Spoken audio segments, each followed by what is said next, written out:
It's hard to believe this building is right here on the campus. A theater like this, there's really no other one like it in the country. It's amazing to have it here for the use of not just the music school, but the entire university. It'll be a great asset to the city. To walk in to this hall, the only thing you can say is, wow.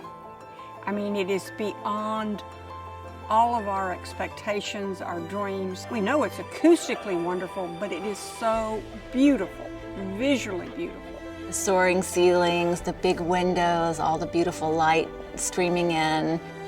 You just know that you're in a very special place. Brockman Hall for Opera is just a magnificent facility. I just found it breathtaking, actually. And it's, of course, an incredible facility for the Shepherd School of Music, but this is going to be an unbelievable asset for the entire university. The Brockman Music and Performing Arts Center is a building that is very much like an instrument in and of itself. It is something that has to be used in a certain kind of way to generate music, to make sound, and to engage with people. One of the advantages of building this building from the ground up, after years of study and analysis, figuring out exactly what it was that we would need, was being able to do it right the first time. It was designed from the inside out to be incredibly effective for young voices to be able to project out over a large symphony orchestra in the pit. So the intimacy of the hall, the way in which it's all put together, the fact that you can be upstage and still project a voice or project from a string quartet doing a chamber music performance, the acoustics are just extraordinary. I'm so proud of the fact that we've been able to actually find a way to put this building in place on the Rice University campus.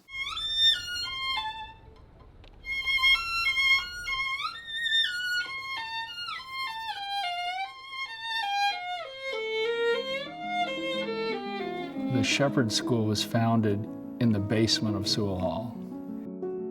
And today, this is a nationally prominent music school from that humble beginning. Bob Yekovich's role here at Rice, and in particular for the Shepherd School of Music, is legendary. Basically took a wonderful music school and over the past 18 years has brought it to national prominence. When I arrived in 2003, we developed a long-range plan for the opera program, and we arrived at the conclusion that the best thing to do was to build the quality of the program.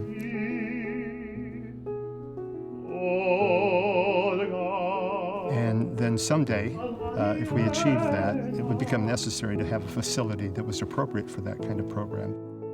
It's a manifestation of what Edgar Odell Lovett said at the founding of the university, that there should be, in his words, no upper limit. This is as big a statement of that in some ways as there can be. One of the things that you first notice when you approach this building is the grand scale of the design.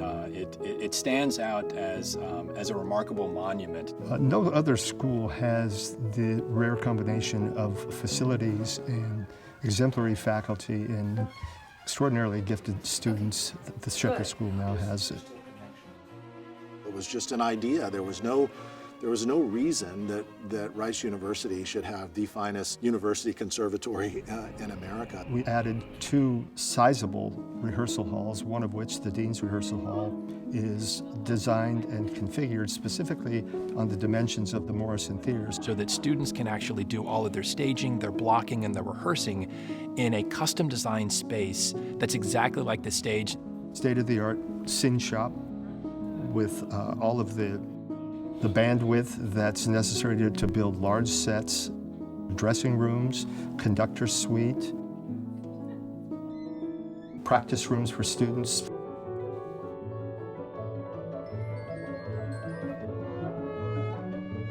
The grand foyer was designed to be a beautiful gathering space for people to congregate. We were fortunate to pick a team that, with Alan Greenberg, Thomas Noble architects, Scott Pfeiffer and Robin Glossmeyer Patron acousticians, and Josh Dax and Matt Brogan as theater consultants. That team was extraordinary in their ability to collaborate with one another. All of that was greatly facilitated by my former Associate Dean, Gary Smith, and Marty Merritt, Mike Fries. Those three were absolutely pivotal to the realization of this project.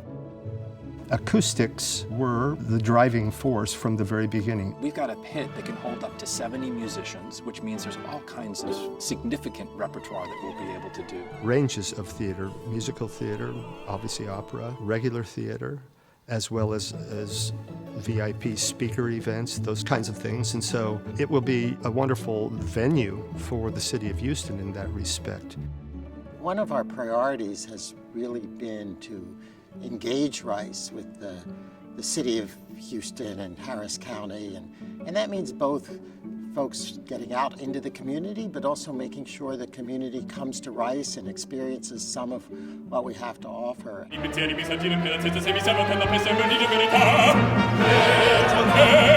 really sort of built a core set of facilities that truly does draw outsiders into Rice in a way that sometimes is difficult. Rice University was always meant to be open to the community, to everyone in Houston, and we see the Brockman Hall as an extension of that, as an opportunity to bring people in, get to know Rice, enjoy the campus, and particularly this beautiful building. We're interested in having diverse voices come onto campus. We're very interested in making sure that what we're doing is relevant, that it matters, that it has impact in our immediate communities and also abroad. The school typically mounts somewhere between 450 performances each year. It is a resource that has, I think, grown in importance. The Shepherd School has evolved to be really one of the major cultural resources of the city of Houston.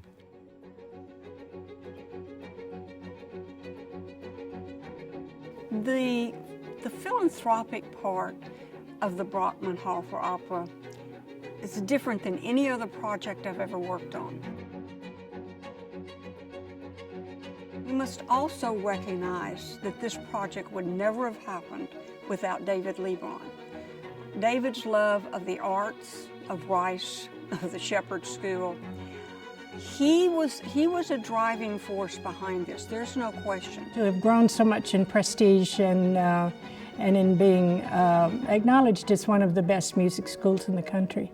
It's been thrilling to watch that. Well, I look forward to Dean Loden really building on the remarkable achievements of Bob Yekovich. This school is such a jewel in Rice's crown, and I think the luminance of that jewel is only going to grow. Touches people's lives in a way that we may never know. The Shepherd School of Music is and has been sort of the cultural center of Rice University. President Lebron feels that the arts can and should be central to the Rice experience, both for Rice students and for the broader Houston community. This was not just a Rice project. This is a city project. In fact, in a way, it's a national project. The academic shield of Rice University, there are three words: letters, science, and art. The vision of Edgar Odell Lovett was, in fact, that art would be central. We believe that this building is, in fact, a realization of that vision.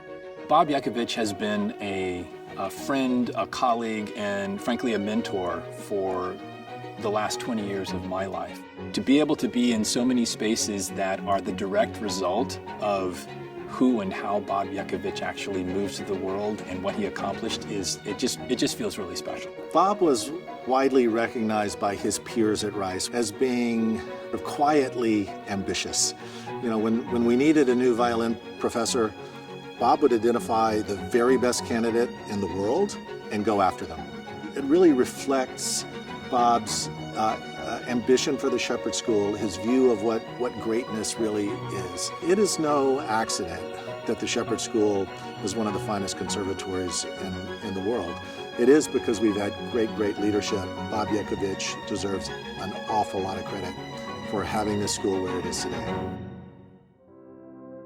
After nearly 2 years of delay, we're finally able to officially open the Brockman Music and Performing Arts Center. For me, this truly represents the collective achievement not only of the Shepherd School of Music, but of the larger university and in many ways the city of Houston. I think the excellence of the Shepherd School of Music, its distinguished faculty, gifted students, dedicated staff, all of that was fundamental, really, to making the case for this effort. And then when you add to that the incredible fundraising campaign led by Ann Duncan and Susie Glasscock and underpinned by the transformative gifts of the A. Eugene Brockman Charitable Trust and Lucian and Nancy Morrison. And then a third and critical ingredient was the sustained support of David Liebran and the entire board of Rice trustees. So ultimately, it took more than a village, and in some ways, a whole city to bring this project to fruition. So in consideration of that, I'd just like to take this opportunity to offer my deepest thanks to all of you. I know that many of you are in the audience tonight for your roles, both directly or indirectly, in making this dream a reality. It's something that I'm profoundly thankful for and will remain immensely proud of for the many years to come.